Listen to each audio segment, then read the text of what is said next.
Hello everyone, I am Atreyi. Welcome back to my channel Everyday Echoes Atreyi. আজকের এই ফুরফুরে সকালটা খুব স্পেশাল জানেন। 1 নভেম্বর কর্ণাটক রাজ্যোৎসব পালিত হচ্ছে আমাদের সোসাইটিতে।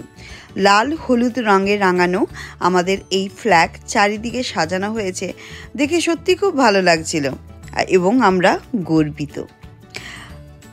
এবারে বলি কর্ণাটক রাজ্যোৎসব কেন বা কী বা কেন এটা উদযাপন করা হয়, এর পেছনে একটা ইতিহাসও রয়েছে। কর্ণাটক রাজ্যোৎসব কর্ণাটক রাজ্যের প্রতিষ্ঠা দিবস। 1956 সালের 1 নভেম্বর ভারত সরকার কর্ণাটক রাজ্য গঠন করেন ভাষাগত ভিত্তিতে। সেই দিন থেকেই প্রতি বছর এই দিনটিকে বিশেষভাবে স্মরণ করা হয়। এখানে ঠাকুরমশাই এসেছিলেন, এখানে আমাদের পুজো হলো, আর ভারত মাতাকে আমরা পুজো করেছি। পুজো করার পর এখানে ফ্ল্যাগ হোস্টিং হচ্ছে সিনিয়র সিটিজেনদেরকে দিয়ে। কর্ণাটকের লোকসংস্কৃতি, ভাষা এবং ঐতিহ্যের প্রতি শ্রদ্ধা জানিয়ে এই দিনটি উদযাপন করা হয়। আর লাল হলুদ রঙের সাজানো হয় চারিদিকটা, আর ফ্ল্যাগস আমরা ইউজ করি সাজানোর জন্য। আর এটাই তো কর্ণাটক রাজ্যের প্রতীকী পতাকা।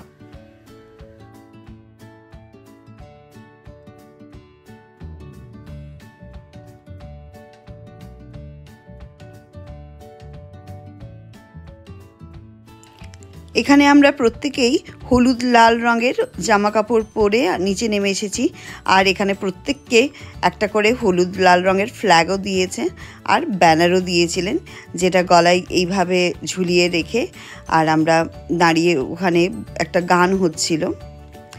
তো সত্যিকারের খুব সকালটা বেশ ভালো লাগছিল, মনটাও ভরিয়ে তুলল।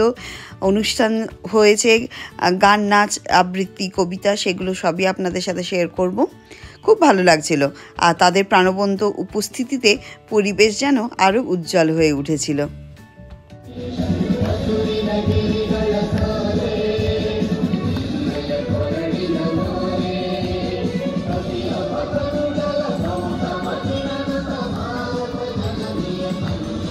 They have voluntarily submerged this state in the union territory. For that they called nation state. The contribution of Vadayar family is, today we are getting water from Krishnarajasan. I thank each and everyone for giving me this opportunity to tell two words. Thank you very much. Bye.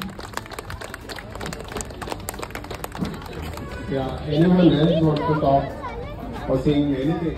Kokilavani pani samaveni veena pustakadadini Shivani kalyani gunamani loka janani anamisu parisu kannada dindivava parisu kannada dindivava ekagata subeshiva parisu kannada dindivava